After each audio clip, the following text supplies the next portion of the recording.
My name is Kathy. My husband, David, is an architect. I think it's more accurate to call him a designer. His job is complex and somewhat elusive to me, but he holds a prestigious first-class architect's license, mainly focusing on drafting house and building designs.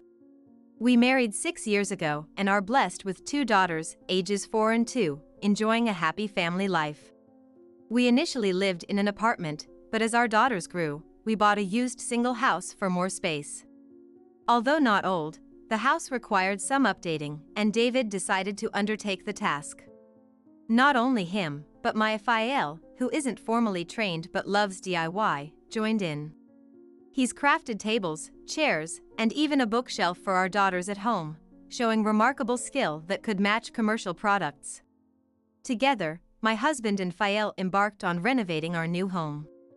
It wasn't a complete renovation, but they worked on repainting interiors and merging 2 small rooms into 1 large space during weekends. They've been doing this for nearly 6 months, a cheaper and more personalized approach than hiring professionals.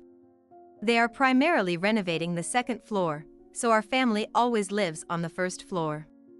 Initially, I doubted our ability to remodel by ourselves, but their craftsmanship transformed our house beautifully.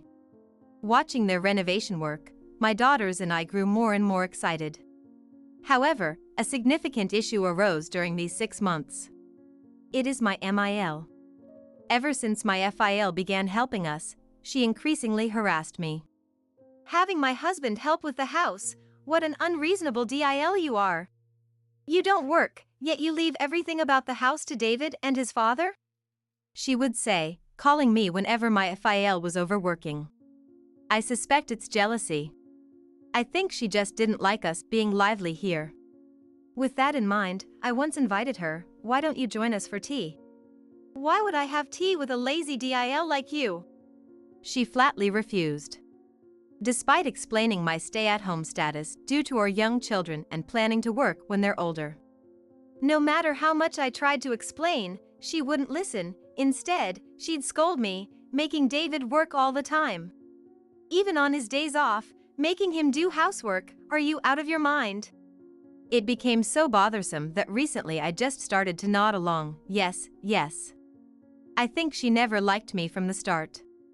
During our initial marriage introduction, she was pleasant in David's presence but resorted to sarcasm once he left the room, criticizing me and boasting she could find a better match for him.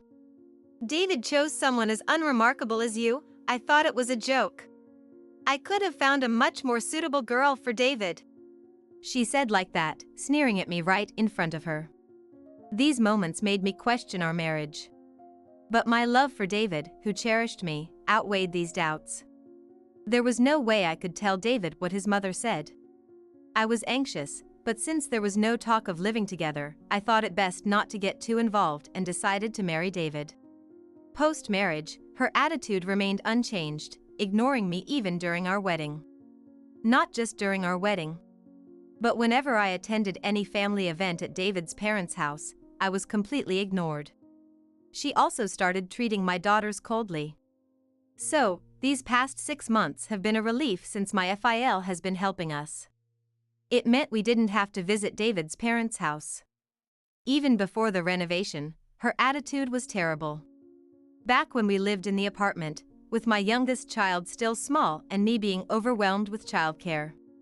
Knowing full well the situation, my familial once visited our house unannounced while my husband was at work.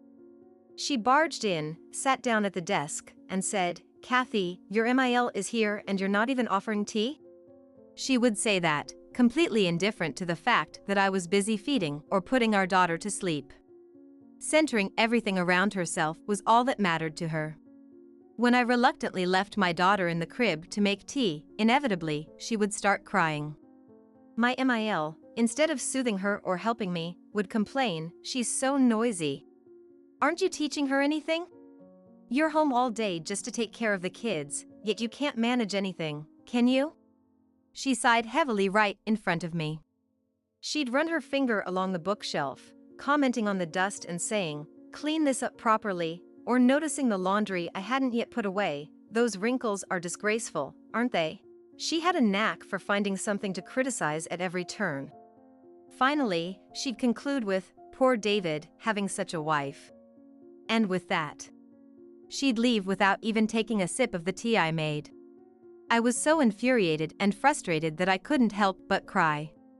I considered talking to my husband about it many times, but he was so busy with work and often came home late, so I chose to let him rest instead, finding it hard to bring up my troubles. Back then, things were still manageable. We didn't meet often, and I even managed to avoid her a few times. But lately, it's different. She keeps calling until I answer. About half a year ago, my MIL switched to a smartphone. Recently, if I ignore her calls, she sends persistent voicemail messages, accusing me of deliberately ignoring her. "You're ignoring me on purpose, aren't you? This is reverse harassment, not DIL harassment," she would say, demanding me to answer the phone. So, I reluctantly answer the phone on weekends, just saying yes, yes, to get through the call. But no matter what I reply, it never satisfies her. She'd ask, "What's with that attitude?" Or "Have you even reflected on what I said?" And even threaten, "I wouldn't mind if you got divorced, you know." Recently, she's become particularly upset that I'm not working and just taking care of the children. "You force David to work while you indulge yourself and you're gaining weight," she said so. Indeed, during my second pregnancy, I gained significant weight due to severe morning sickness followed by overeating during the stable period. However, I've been gradually getting back to my pre-pregnancy shape within a healthy range. But to her, belittling me seems to be the only way to vent her frustrations. Every time we meet, she ridicules me, calling me names like pig or walrus, and this has now extended to our phone conversations. It seems that my MIL has been spreading rumors in the neighborhood about me being a terrible DIL. Whenever I visit my in-laws' house and encounter the neighbors, they whisper and glance over at me, saying things like, "You really need to take good care of your mother-in-law, you know?" I wish I could get along with her. But she's the one making it impossible. Yet, I can't just explain this to people who don't know the whole situation, so I just smile and play it off. Then, one weekend, my FIL was over helping with the renovation. He brought some stew my MIL had made. David has always loved it, and she occasionally sends it over. As I was preparing tea for a break, she called as usual. "Hello." When I responded, my MIL, as usual, snapped at me in a shrill voice, "You answered so quickly? Were you just lounging around alone again?" Her shrill voice was too much, and I had to move the phone away from my ear. I was just about to make tea for FIL and the others. I explained, but she retorted, "You're just saying that. You made up that excuse because I called, didn't you?" She was always trying to paint me as the villain, knowing arguing would only escalate things. I put the phone on speaker and continued making tea without responding. Then she sighed and asked, "Did you get the stew from your FIL? Did you make sure David ate it?" I replied I had received it, but David hadn't eaten it yet. "What? Don't tell me you ate it all by yourself." "It's not like that," I thought to myself, responding only with, "I haven't eaten it." She absurdly accused, "Why hasn't David eaten it? Did you not give it to him?" I replied, "He said he'd eat it later, so I just stored it in the fridge. I wouldn't withhold food from him, don't worry about it." With another heavy sigh, my MIL said, "You really have a talent for getting on people's nerves, don't you?" Excuse me? I was taken aback by her sudden outburst. Had I really been the one causing her irritation? It always seemed like she was the one getting upset for no reason. "From the very beginning, I never liked you," she continued. "Why did David choose someone as unremarkable as you?" "What do you expect me to say to that?" I replied, feeling helpless. "And the children? 2 girls, no boys. Useless. Why can't you give us at least one male heir? You're worthless." At that moment, something inside me snapped. "Please, enough. You can say what you want about me, but don't speak ill of my daughters." I had never spoken back to her like this before. But I couldn't hold back any longer. The thought of her belittling our precious daughters with my beloved husband pushed me over the edge. What's with that tone? She snapped back. It's your fault for not being able to have a boy. I countered, fueled by a newfound resolve. What's wrong with having girls? My daughters are treasures to my husband and me. Shouldn't they be precious grandchildren to you too? How can you say such things? Startled by my unexpected assertiveness, my MIL fell silent. However, my emotions continued to pour out uncontrollably. You've known how hard it's been for me with the children ever since we moved here. You come to our house unannounced and complain about everything. Do you have any idea how much pain you've caused me? My pent-up frustrations burst forth, accompanied by uncontrollable tears. Noticing my tears, she coldly remarked, crying over something like this, how embarrassing. I'm just trying to discipline you as a DIL. If you can't handle this, then you should divorce David. I'd rather have a cow or a horse than someone like you. Her words hit me hard. Despite everything I said, my feelings hadn't gotten through to her, and my tears flowed like a flood. Hearing my sobs, she disdainfully said, thinking you can get away with everything by crying, ugh, disgusting. Then, a voice questioned, what's going on here? I turned to find my FIL and husband standing there. Was that my wife's voice on the phone? Has it been connected this whole time? FIL had a stern look on his face. Upon realizing her husband was listening, my MIL panicked. Oh, you. Why? How long have you been listening? Since you were talking about the stew we have been doing. He said so, taking my phone from me.